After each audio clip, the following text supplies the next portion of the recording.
tidak menghiraukannya, maka Tuhan akan ambil talenta itu kembali. Lahir dari sikap sepenuhnya bergantung kepada Allah, pada rahmat dan pengasihan Allah. Penyerahan diri kepada Tuhan sehingga kita berusaha menyenangkan hati Tuhan. Anak-anak kabar baik yang dikasihi Tuhan, pada kesempatan kali ini juga kita kembali mengamati yaitu yang ada di sekitar kita. Ketika nilai pelajaran kamu yang tidak memuaskan dikritik teman atau kakak kamu. Nah, lalu itu kita amati. Langkah kedua yaitu menanya. Ibu berikan kesempatan kepada anak-anak kabar baik untuk bertanya tentang hal-hal yang belum kamu pahami terkait dengan materi pokok pembelajaran kita yang sedang dibahas ini, maupun hal-hal yang berkaitan dengan materi yang akan dibahas. Apa reaksi kamu ketika mendapatkan masukan dan kritikan dari orang lain atas nilai pelajaranmu yang tidak memuaskan?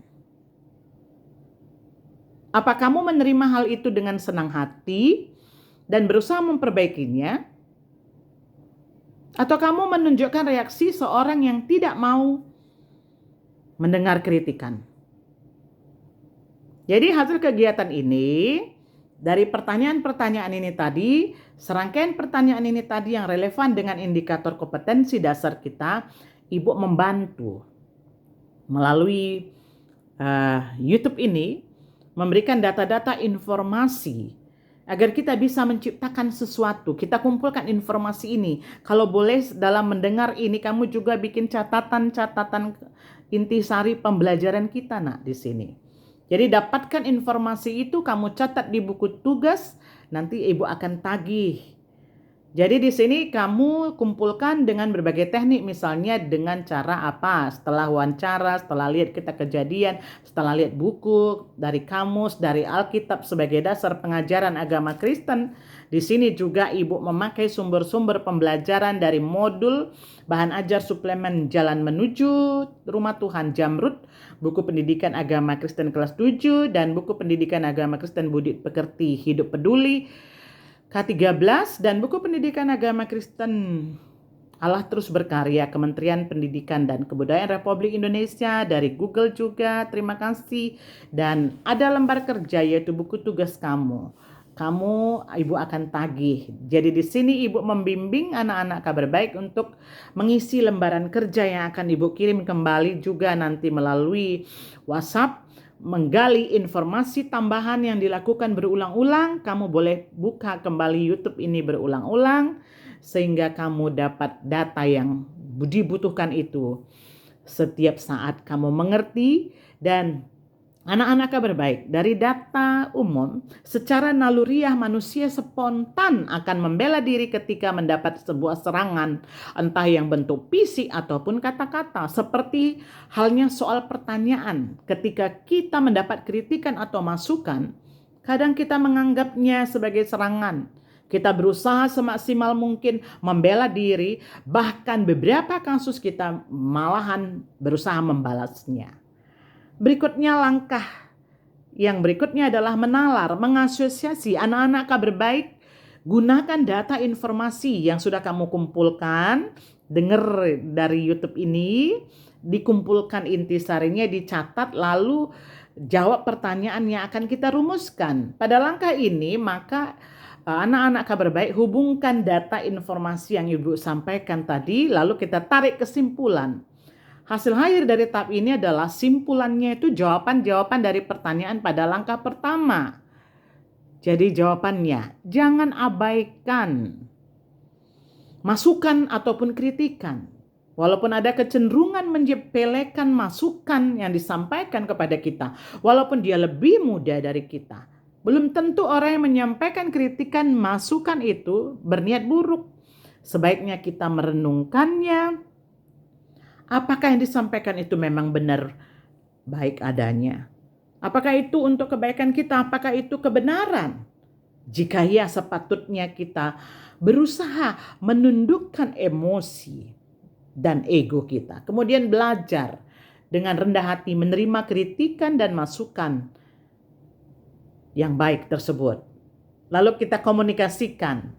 Jadi anak-anak kabar baik, kamu mengkomunikasikannya yaitu dengan cara intisari pembelajaran yang kamu dengar di YouTube ini kamu catat di buku tugas.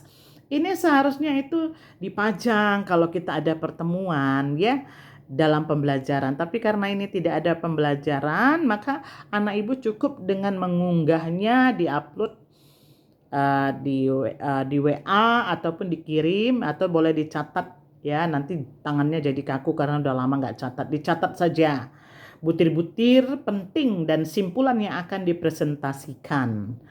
Karena situasi ini, maka jawabannya. Bagaimana sikap kita ketika ada kritikan dan masukan? Jangan terburu-buru membela diri. Marah apalagi dan menyerang balik saat mendengar sebuah masukan atau kritikan. Contoh sikap orang yang mengakui kelemahan diri sendiri dan tidak meremehkan orang lain. Dia tidak merasa diri lebih baik. Tidak merasa lebih istimewa dari orang lain. Harus mengakui keterbatasannya bahwa ia hanyalah makhluk ciptaan Tuhan dan tidak bisa berbuat apa-apa di luar Tuhan. Pengkhotbah 2 ya. Anak-anak kabar baik yang dikasih Tuhan, kamu perlu mengetahui ada 3 macam talenta, bakat, pemberian Tuhan yang harus dihargai dan digunakan untuk menolong orang lain. Kekuatan fisik kita untuk bekerja, kepintaran, kehebatan dalam bermain musik, berolahraga, menari, menulis, mengukir, menggambar. Dalam bentuk supranatural atau kekuatan rohani untuk berdoa, mengunjungi orang sakit, ketekunan melakukan perbuatan amal. Jadi kemampuan positif yang kita miliki dimanfaatkan demi kebaikan manusia dan kemuliaan Tuhan. Anak-anak kabar baik yang dikasih Tuhan, mari kita gali lagi pengalaman melalui cerita-cerita yang sudah kamu dengar di awal tadi berkaitan dengan topik pelajaran kerendahan hati. Ibu meminta anak-anak kabar baik menjelaskan dengan kata-kata sendiri alasan mengapa kita perlu rendah hati. 1 ya. Apa untungnya orang mau mengalah? 3. Nilai-nilai penting apa saja yang dapat kita kembangkan dalam sikap rendah hati? 4. Hubungan rendah hati dengan hidup beriman. 5. Pelajaran apa yang dapat kamu ambil dari kisah-kisah yang sudah kamu dengar tadi, yaitu kisah Yesus membasuh kaki murid-muridnya, kisah seorang guru, seorang murid yang memiliki talenta, dia kembangkan. Nah, rendah hati itu adalah salah satu nilai yang diajarkan oleh Tuhan Yesus kepada orang percaya. Untungnya kita ini mau rendah hati, kita mendapatkan kemenangan. Tadi masuk bagian dalam kerajaan surga. Nilai-nilai penting apa saja yang perlu kita kembangkan dari sikap rendah hati ini? Yaitu kita akan ditambah memperkaya diri kita dengan berbagai nilai yang khas Kristiani, yaitu kesabaran, kemurahan, kelemah lembutan, kasih dan pengampunan. Nilai ini akan memperkaya dan menambah diri kita dengan berbagai nilai-nilai yang khas Kristiani lagi. Jadi rendah hati, dari rendah hati ya dimulai dari kasih. Bagaimana hubungan rendah hati dengan hidup beriman? Kerendahan hati itu lahir dari sikap yang sepenuhnya bergantung kepada Allah. Sebagai makhluk ciptaan Tuhan yang berdosa dan memiliki banyak keterbatasan, manusia beriman hendaknya menggantungkan diri pada rahmat dan pengasihan Allah. Jadi kerendahan hati itu adalah penyerahan diri kepada Tuhan sehingga kita berusaha untuk menyenangkan hati Tuhan. Pelajaran yang dapat kita ambil dari kisah yang sebelumnya, pelajaran-pelajaran yang sebelumnya waktu mengamati itu, kerendahan hati itu memperoleh penekanan utama dalam ajaran Yesus. Ia tidak hanya mengajarkan prinsip-prinsip kerendahan hati, namun ia mempraktikkannya. Ia mengajar sekaligus menjadi panutan dalam hal kerendahan hati. Yesus selalu mengakui kebesaran Allah Bapanya. Ia melayani murid-muridnya dan memanggil mereka sahabat. Manusia rendah hati adalah manusia yang tahu kekurangan dan kelebihan dirinya sendiri dan tidak pernah meremehkan orang lain. Sebaliknya mereka adalah merendahkan diri di hadapan Tuhan. Juga pentingnya rendah hati agar kita bisa belajar sabar dan mengasihi. Rendah hati itu bersikap ramah, terbuka, tidak sombong, atau tinggi hati. Mampu menghargai status sosial dan kelebihan orang lain. Mudah menyesuaikan diri dimanapun ia berada. Jadi kerendahan hati seperti itulah yang berkenan kepada Allah. Kerendahan hati yang bagaimana?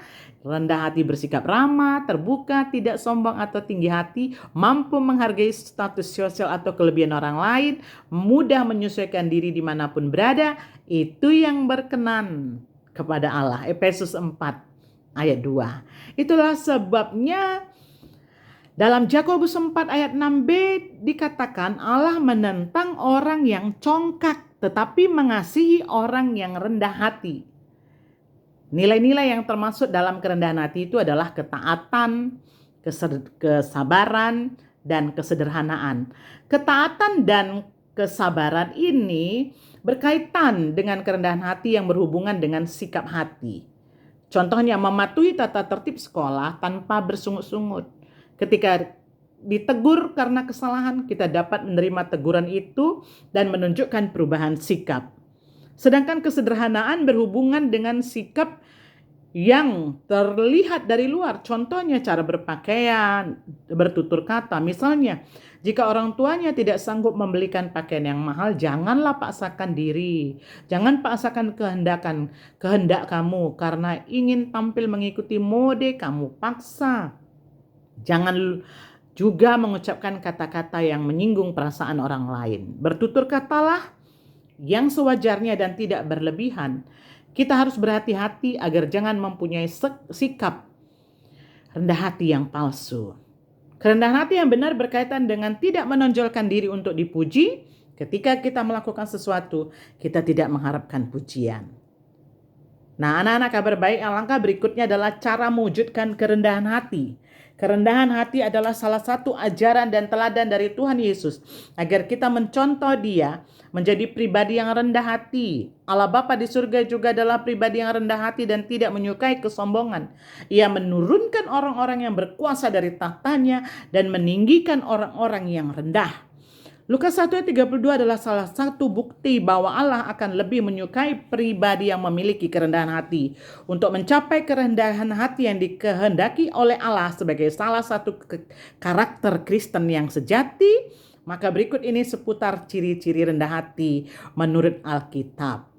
Jadi, satu, caranya terus mau belajar dan tidak merasa bahwa pengetahuan yang sudah dimiliki adalah yang paling sempurna. Pernah ada seorang anak, ibu mau leskan untuk les secara rohani. Dia bilang jawabannya sudah tamat.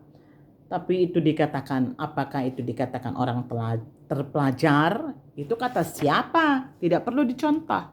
Ya, keinginan untuk terus mau belajar menunjukkan bahwa seorang itu merasa bahwa ia bukanlah pribadi yang paling sempurna, yang memiliki segala-galanya. Ia tetap mau belajar karena ia merasa bahwa sebagai seorang manusia, dirinya tentu memiliki banyak kekurangan yang harus diatasi dengan cara belajar, dan atas sesuatu itu bisa membantu dia mencapai yang diinginkannya. Mazmur 25 ayat 9. Mau mendengarkan orang lain, langkah kedua ya. Ketika kita tidak mengutamakan pendapat atau opini kita atas sesuatu, kita berbicara sepihak karena keterlaluan. Jangan dengar sepihak saja. Seorang serakah ngomong karena orang itu menikmati keuntungannya sendiri. Tukang pelorot, tukang gorok dengan modus. Jika kau tidak akan ngomong sampai kapanpun, kamu tidak berhasil. Merampas bukan hakmu, hak orang lain. Kita harus ngomong bukan supaya diterima untuk keuntungan, tapi untuk kebenaran. Padahal dengan mendengarkan orang lain dan menerima semua pendapat yang berbeda dari banyak orang, kita bisa menemukan solusi jalan keluar terbaik permasalahan yang ada. Amsal 23 ayat 9, di mana kita disindir dan diejek untuk menjadi seorang yang lebih mau diajak ya, di mana kita disindir dan diajak untuk menjadi seorang yang lebih mau mendengarkan orang lain. Yang ketiga, mempercayai rencana dan kehendak Allah. Kita mempercayakan segala sesuatu dalam hidup kita, tidak berusaha untuk mengatur hidup kita sesuai kehendak kita saja. Jangan sampai karena kita merasa terjatuh, seolah tangan Tuhan tidak menjamah kita, kita malah jatuh ke dalam arti penyembahan berhala. Dalam iman Kristen, menyembah berhala seperti uang dan mementingkannya di atas segala-galanya dan menduakan Tuhan. Mazmur 131 ayat 1 sampai 3. Langkah berikutnya adanya campur tangan Tuhan dalam kesuksesan kita. Seorang yang rendah hati akan mempercayai bahwa setiap kesuksesan yang ia terima adalah hasil campur tangan Tuhan dalam hidupnya. Ia tidak memegahkan diri dan bersombong diri karena mereka telah berhasil mencapai suatu kesuksesan. Lukas 18 ayat 9 sampai 14. Banyak orang yang hanya akan mengingat Tuhan pada saat mereka dalam kesusahan dan akan dengan sangat mudah melupakan Tuhan saat berada dalam kesenangan. Sangat sulit untuk dihilangkan sifat buruk apabila tidak dimulai dari sekarang. Padahal tanpa adanya Tuhan dan kehendaknya dalam hidup kita, akan segala sesuatu akan menjadi tidak mungkin. Kita sebagai manusia tidak bisa melampaui kekuasaan dan kekuatan Tuhan. Bersabar. Bahwa segala sesuatu ada waktunya. Bersabar dan menunggu waktu Tuhan. Rendah hati memiliki artian sebagai suatu kondisi di mana kita bisa memposisikan diri kita dalam menghadapi suatu kondisi tertentu. Kita dituntut untuk menjadi seorang pribadi yang terbuka dan bijaksana sebelum memutuskan segala sesuatu. Yesus mengajak kita untuk mengasihi musuh sekalipun dalam pengajarannya dan penggunaan perumpamaan.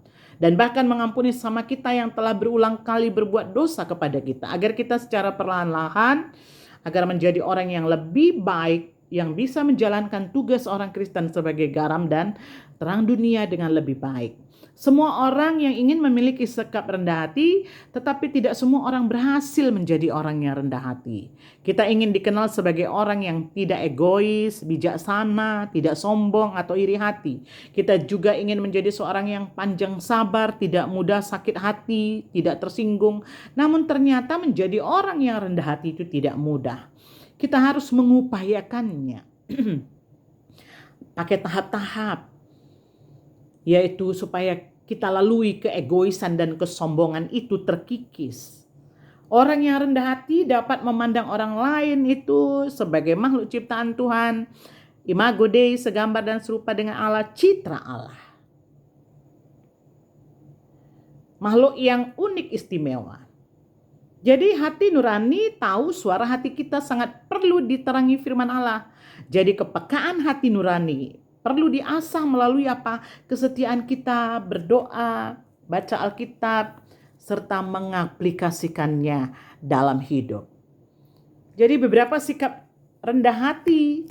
1. Tidak menganggap diri lebih penting. Kesombongan bisa membuat orang besar kepala, lupa diri, sehingga menganggap dirinya paling penting, tidak mau menghormati orang lain, khususnya orang yang lebih tua.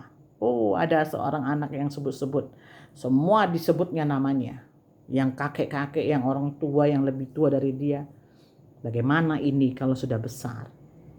Persahabatan yang kita bina selama ini bisa hancur. Persahabatan dengan teman baik di sekolah maupun di lingkungan tempat tinggal dan gereja tidak harmonis lagi jika masing-masing menganggap dirinya lebih penting.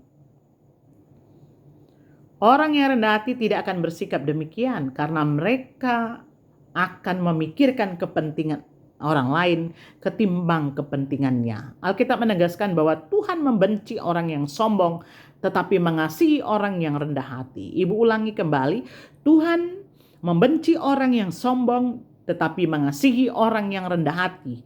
1 Petrus 5 ayat 5b. Kemudian yang kedua, mau mendengar pendapat, saran, kritikan orang lain. Dalam diskusi pasti ada muncul beberapa pendapat. Kamu pernah mengalaminya di sini. Jadi kamu belajar menyikapi, menghargai perbedaan pendapat yang ada. Tuhan memberi kita ada 2 telinga, 1 mulut. Maksudnya di sini agar dalam berkomunikasi kita lebih banyak mendengar daripada berbicara.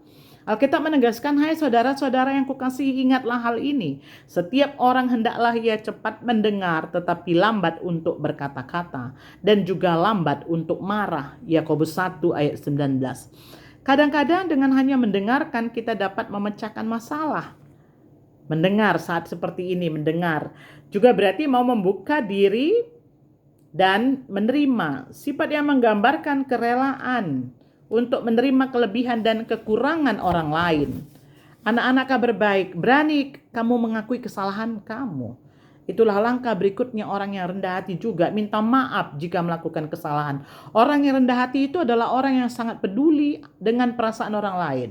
Rasa gengsi yang terlalu besar, takut kehilangan harga diri, takut disepelekan, sebagainya, membuat dia sulit meminta maaf. Padahal kerelaan untuk meminta maaf itu adalah salah satu hal penting di mata Tuhan.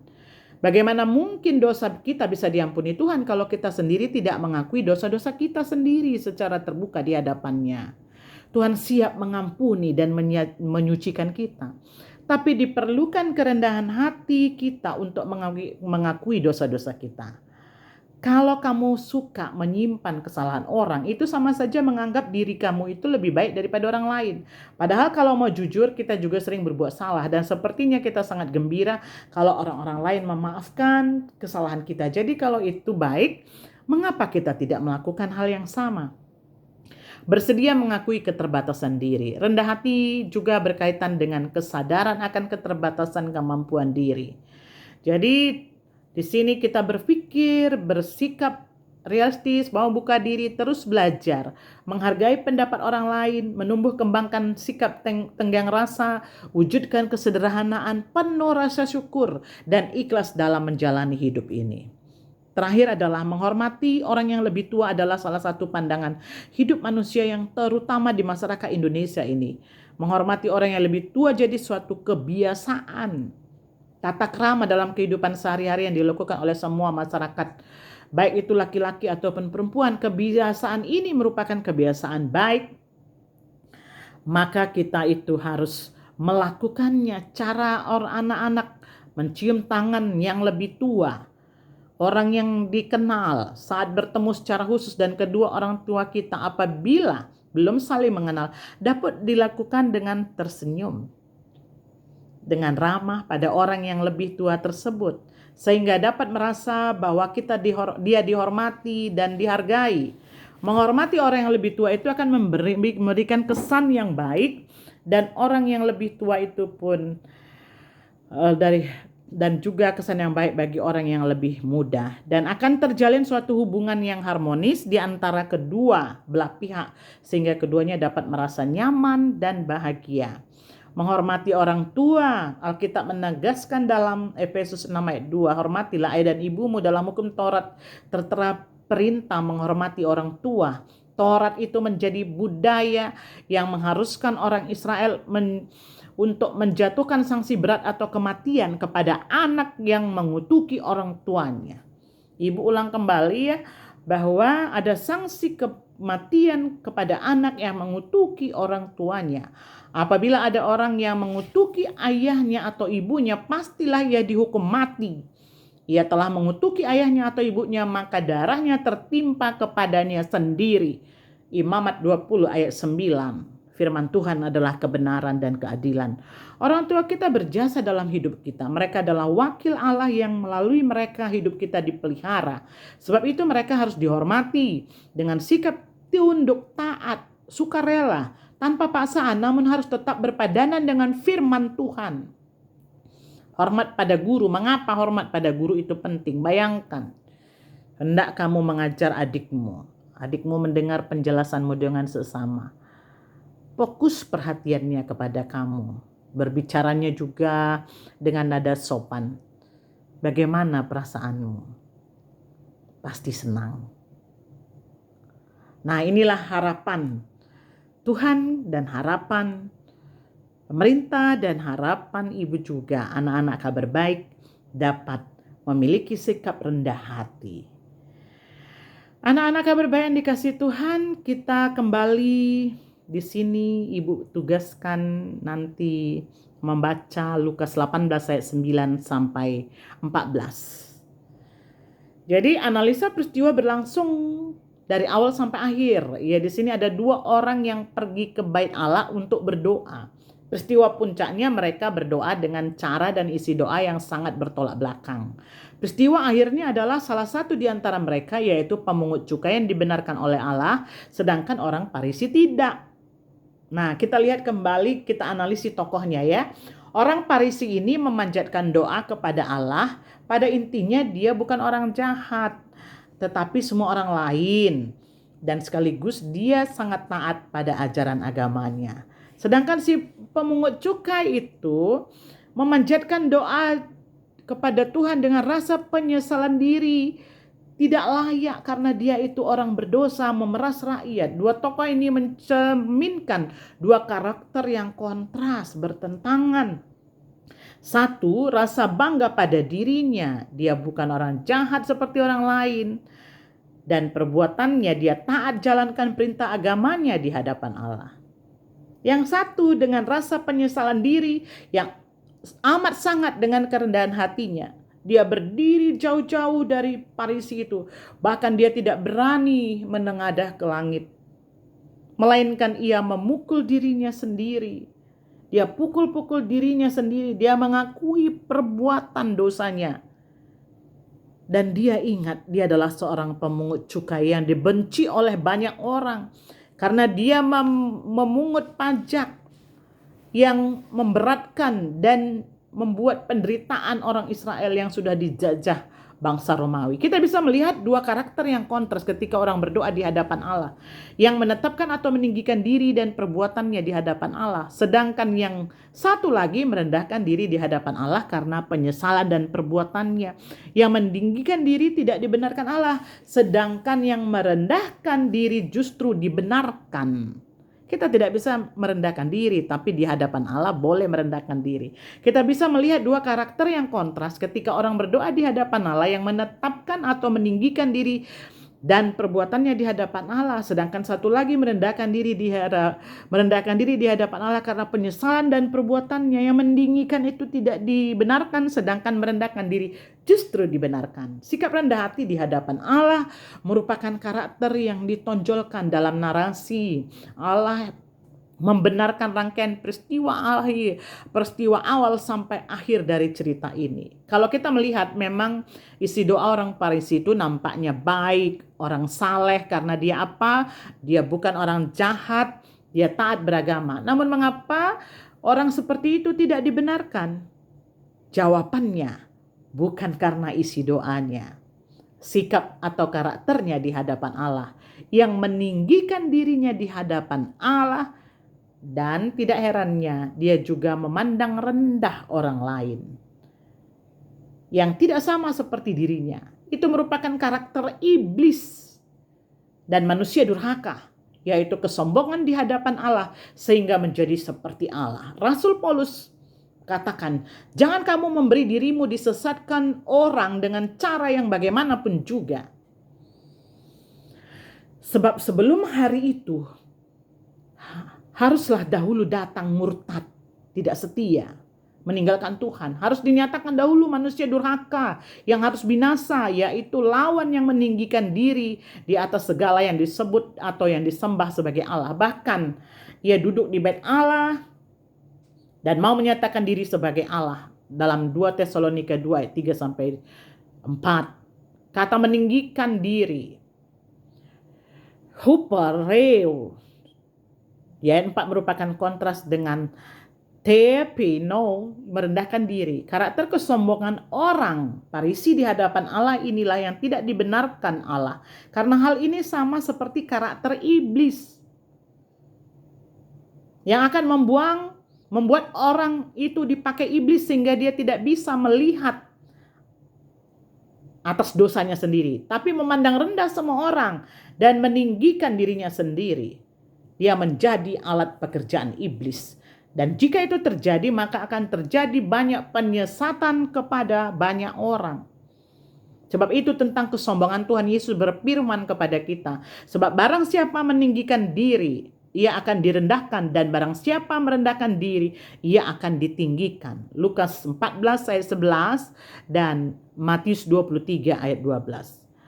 Malah kalau kita melihat isi doa si pemungut cukai yang mencerminkan orang yang sedang meratapi dan menyesali dosanya sendiri, dan dengan kerendahan hatinya dia berdiri jauh-jauh dari orang Farisi. Bahkan dia tidak berani menengadah ke langit, melainkan memukul dirinya sendiri dan mengakui perbuatan dosanya di hadapan Allah. Namun mengapa si pemungut ini dibenarkan oleh Allah? Ya, jawabnya bukan karena isi doanya bahwa dia orang berdosa, melainkan sikap atau karakternya di hadapan Allah. Merendahkan dirinya di hadapan Allah dan sungguh-sungguh rasa penyesalan dan kerendahan hati. Ini karakter yang dibenarkan oleh Allah. Ketika menjawab kita dengan doa-doa kita. Jadi kesombongan di hadapan Allah karakter iblis. Maka merendahkan di hadapan Allah, merendahkan diri di hadapan Allah itu karakter Tuhan. Rasul Paulus dalam catatannya dan dalam keadaan sebagai manusia yang telah merendahkan dirinya dan taat sampai mati, dan sampai mati di kayu salib, itu alasan Allah dia itu meninggalkan dia dan mengaruniakan kepadanya nama di atas segala nama. Filipi 2 ayat 8 sampai 9. Yesus yang merupakan firman Allah yang berinkarnasi. Yohanes 1 ayat 1 sampai 14. Rupa Allah, gambar Allah. Kolose 1 ayat 15. Cahaya kemuliaan Allah dan gambar wujud Allah. Anak-anak kabar baik yang dikasihi Tuhan, kita analisis keteladanan Yesus dalam mewujudkan kepedulian berdasarkan teladan Kristus memberikan dirinya untuk orang lain. Karena apa? Karena kasih. Jadi sikap peduli muncul karena ada kasih dalam diri seseorang. Hal ini akan membawa seseorang itu memiliki sikap simpati dan empati kepada mereka yang mengalami kesusahan. Simpati memiliki arti rasa kasih, setuju kepada rasa suka, keikutsertaan, merasakan perasaan susah senang orang lain. Sedangkan empati memiliki keadaan mental yang membuat seseorang itu merasa atau mengidentifikasi dirinya dalam keadaan perasaan atau pikiran yang sama dengan orang lain ataupun kelompok lain. Nah, anak-anak kabar baik, di sini kita lihat, kita analisis lagi keteladanan Yesus dalam mewujudkan solidaritas yang benar ini. Maka untuk ini Ibu mau sampaikan kepada kamu, tugas berikutnya adalah daftarkan yaitu beberapa sikap rendah hati yang sudah kamu lakukan, yang belum kamu lakukan, dan kenapa belum kamu lakukan. 1. Bersedia, sikap rendah hati ya. 1. Bersedia mendengar